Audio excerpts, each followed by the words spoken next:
Hi, Mr. Wright here, and welcome to this walkthrough of IGCSE Questions Grade 8, Grade 9 on coordinate geometry.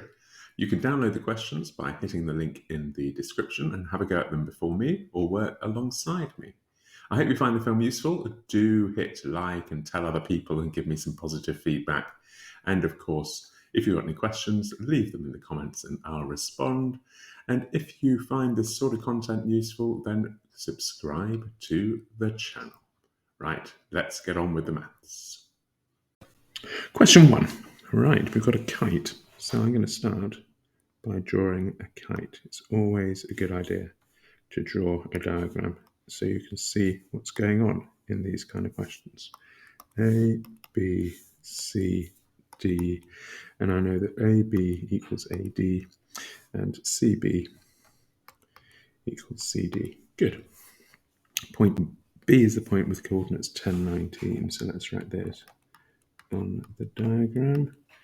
And D has points 2, 7, okay. All right, find the equation of the line AC. Right, let's just draw that line in here, AC. We've got to find the equation of that line, haven't we? Okay, right. Okay, give your answer in this form. We need to be sure to do that at the end of the question. Right, well, what do I know here already? Let's have a look. I know the points, the coordinates of DB. So if I were to draw that line there, DB, now just a minute. I know that those two lines cross at a right angle, don't they?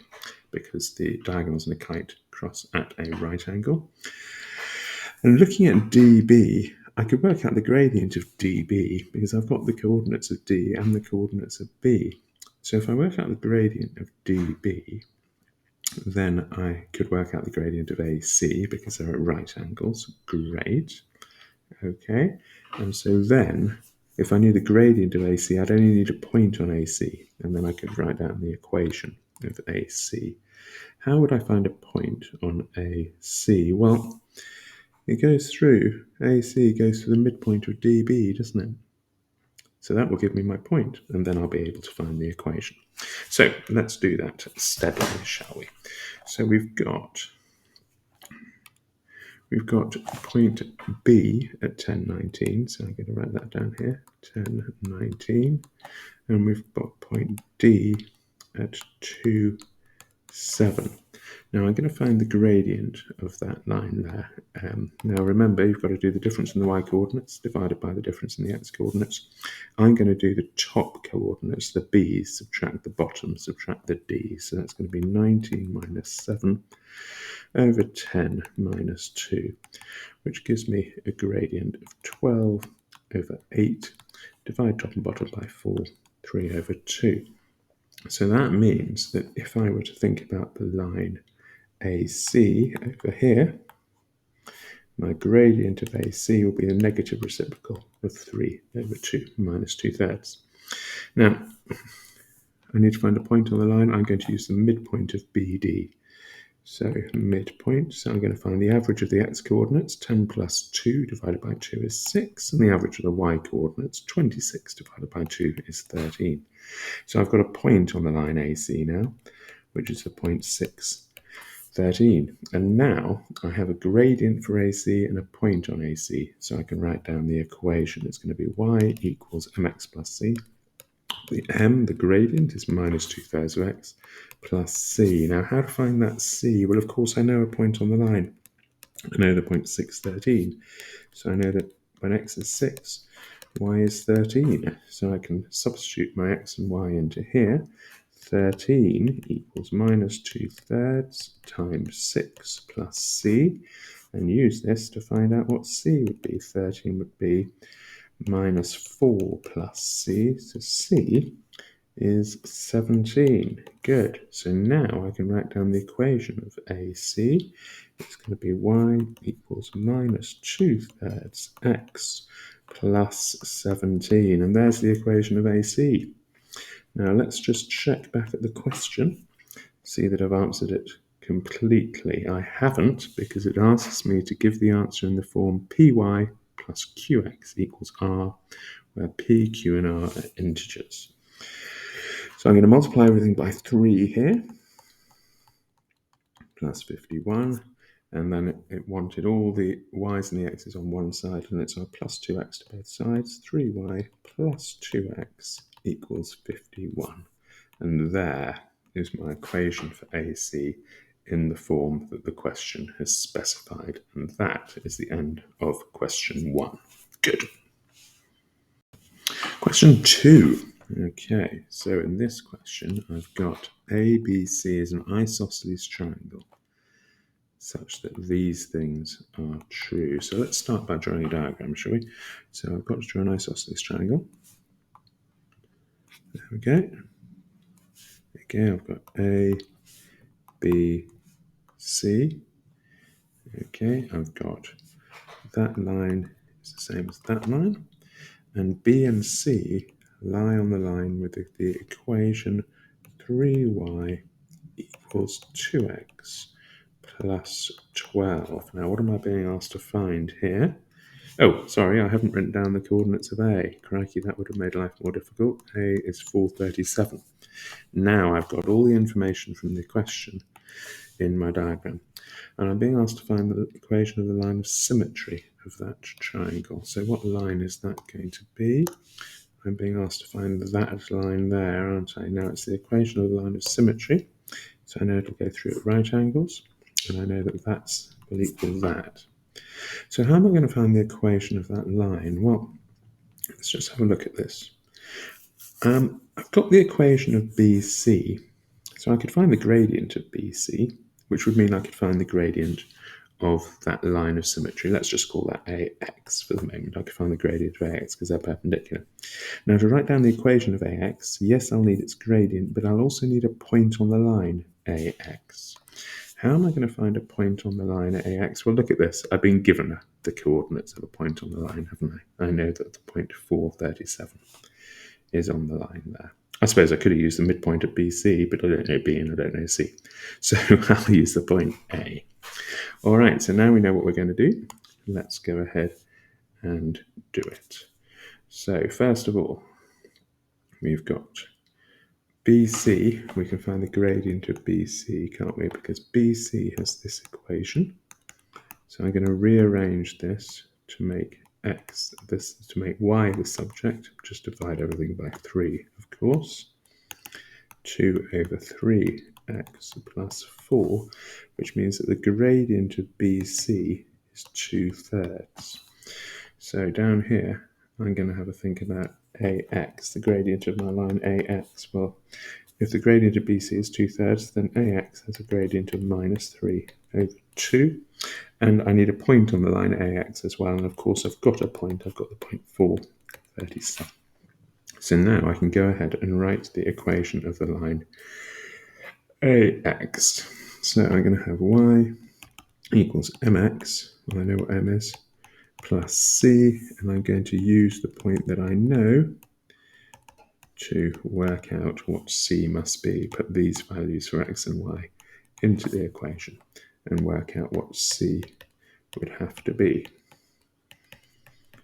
Okay, plus c, so that's going to be 37 equals minus, that'll cancel 3, that's 6, plus c. So c is going to be 43. Okay, so the equation of my line AX is going to be y equals minus 3 over 2x plus 43. Now, is that now complete? Let's just have a quick check of the question. No, it's not, because the question asks me to put the answer in the form px plus qy equals r, where everything are integers, where all the variables are integers. Multiply everything by 2, minus 3x plus 86. And I believe it wanted all the x's and the y's on the left, didn't it? So I'm going to add 3x to both sides. 3x plus 2y equals 86. And that is the equation of the line of symmetry of the isosceles triangle, and that is question 2 complete. Question 3. Right.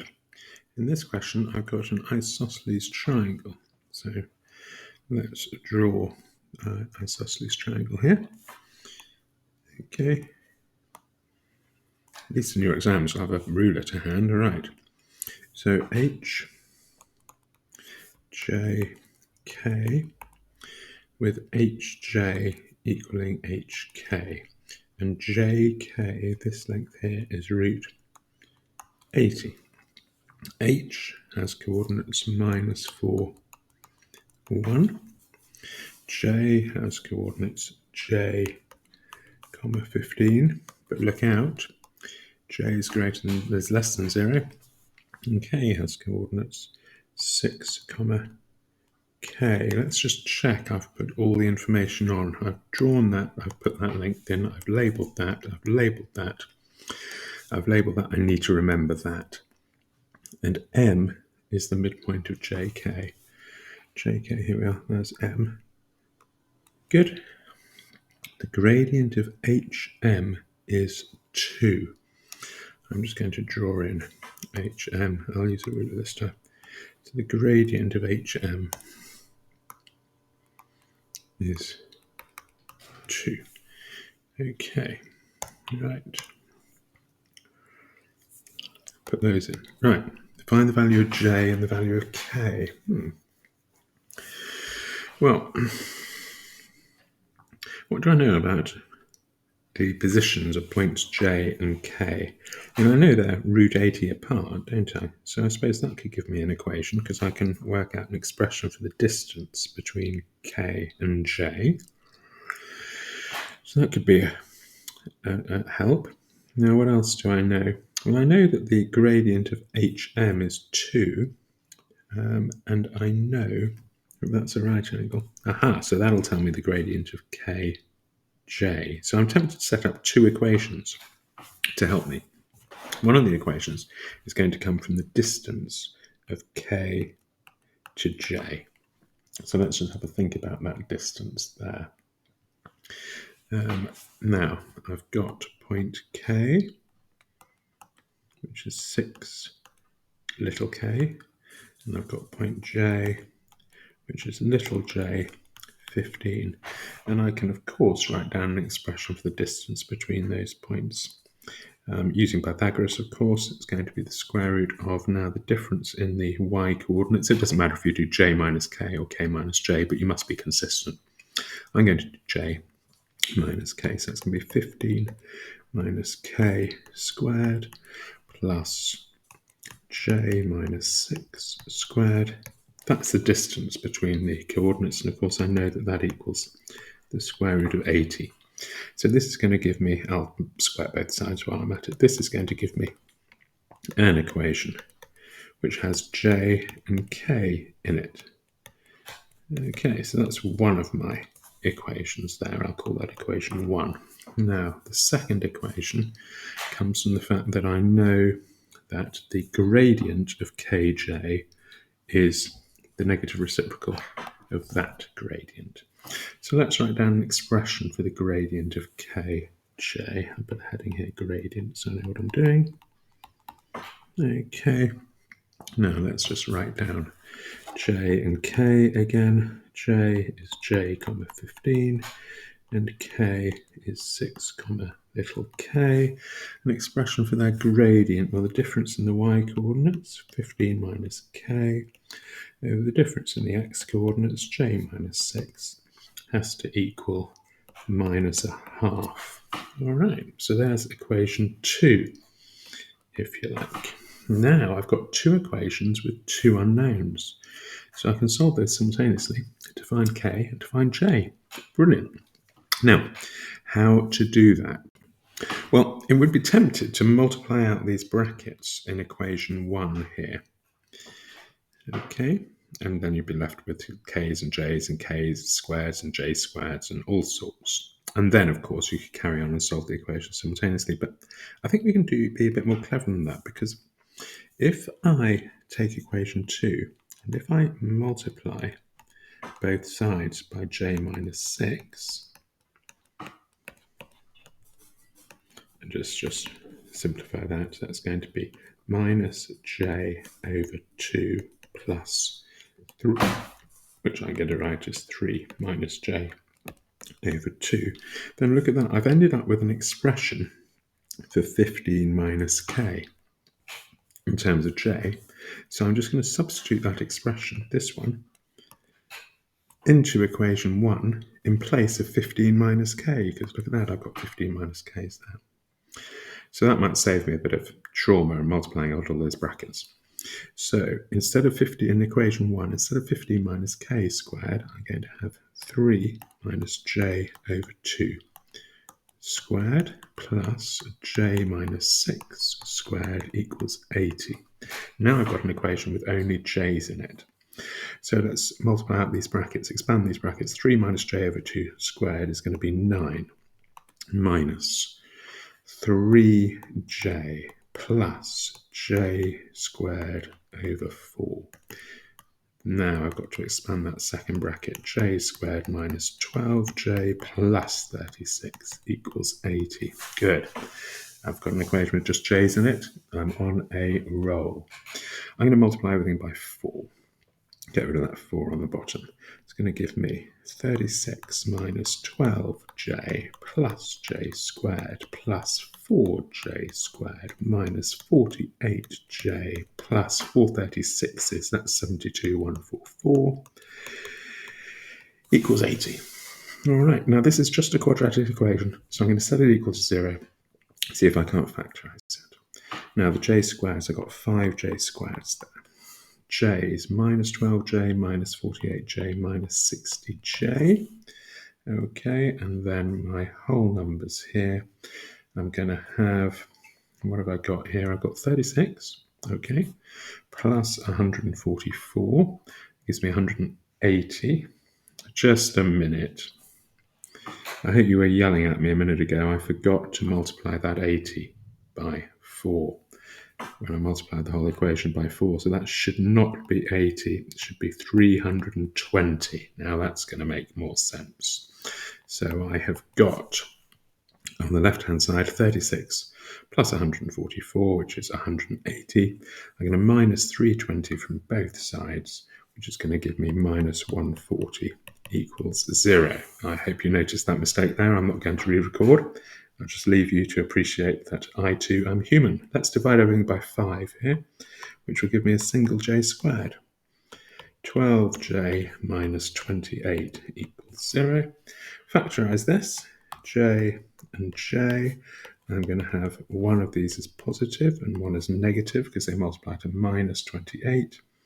It's going to be plus 2 and minus 14, because 7 and 4 won't work, but 2 and 14 do. Just check, does that give me minus 12j? Yes, it does. So I get two solutions for j. J is 12 or minus 2. Now look out. In the question, remember, it said that j was less than 0. So j is therefore going to be minus 2. So I found j. How am I going to find k? Well, I'm going to use this equation here. I've got 15 minus k equals 3 minus j over 2. And j is minus 2, so that's 15 minus k equals 3 minus 2 over 2. 15 minus k equals 3 plus 1. I've never known an equation to be so drawn out. Okay, so now I get a minus 15 from both sides. Minus k equals minus 11, so k equals 11. So my two solutions are that j equals minus 2 and k equals 11. Let's just check back to check I've answered the question fully. In the question it says find the value of j and the value of k, and that is what I've done.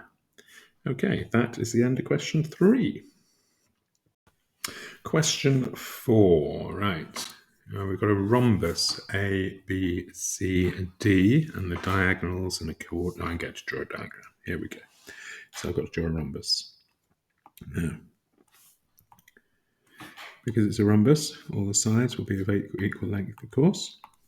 Okay, and what else do I know about a rhombus? Well, let's get to that in a minute. Right, so the rhombus is A, B, C, D, AC and BD intersect at the point M, or the diagonals. So let's draw those diagonals. I'll use a ruler to draw the diagonals. Okay, so one diagonal here. Let's try again. One diagonal there, and one diagonal here. Okay. Right, the diagonals intercept at M. All right, and I'm given the coordinates for M.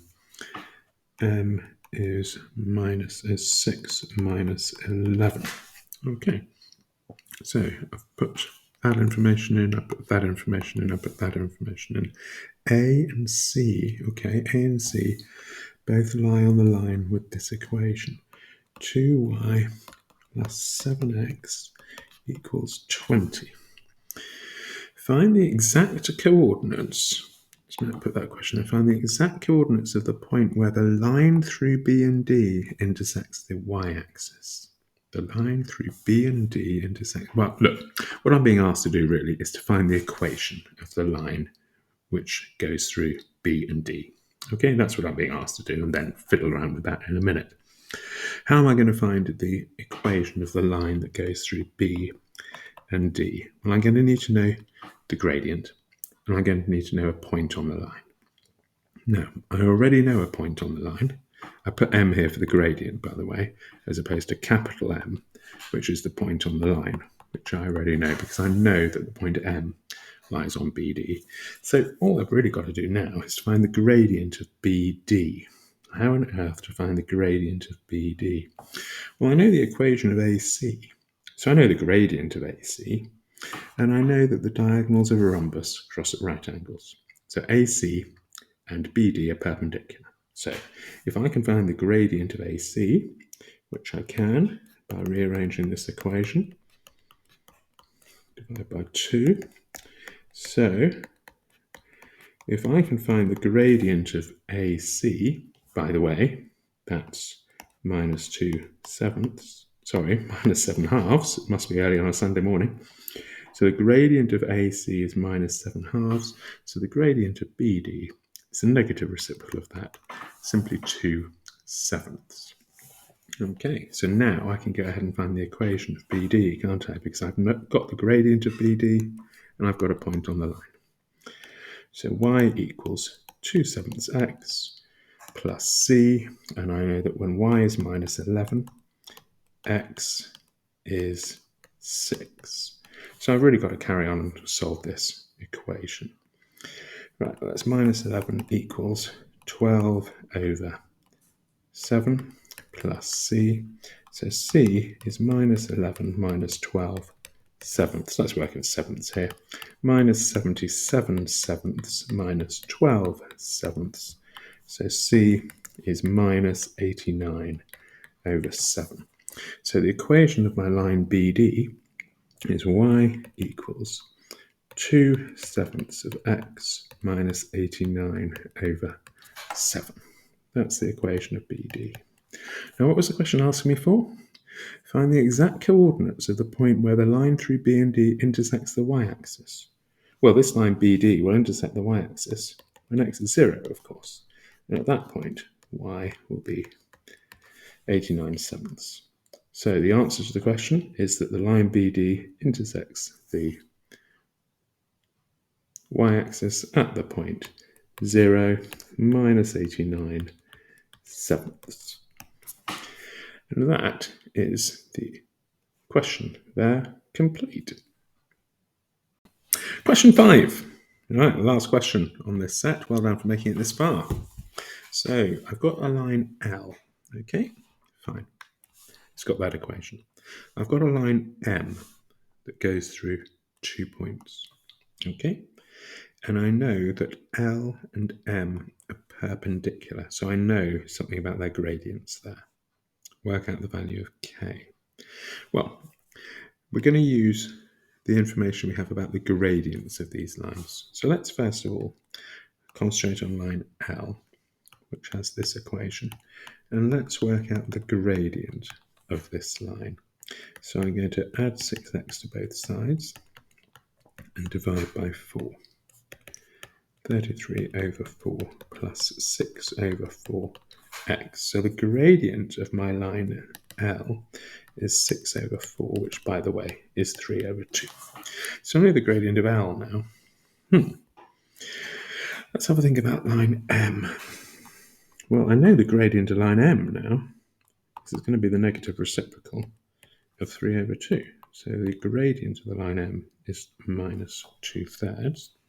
I've got 2 points on the line M here. I've got the point A, which is 5, 6, and the point B, which is minus 4, k. So I'm going to use the 2 points I know to set up an equation for the gradient of M, because I know that that's equal to this. So let's have a look. The gradient here, well, I've got to do the difference in the y coordinates. Let's do 6 minus k divided by the difference in the x coordinates, 5 minus 4. Be careful of your sign.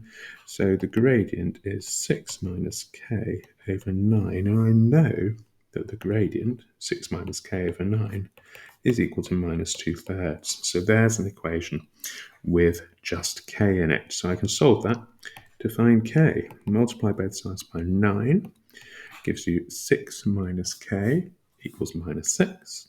Subtract 6 from both sides, minus k equals minus 12, so k is 12. Now let's just see what the question asks me to do.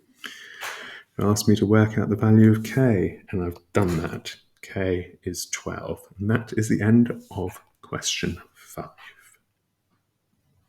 Well done for making it through to the end of those grade 8, grade 9 IGCSE questions. This is a key topic for those of you who are wanting the top grade, so stick at it. Please, if you've got any questions, leave them in the comments and I'll respond.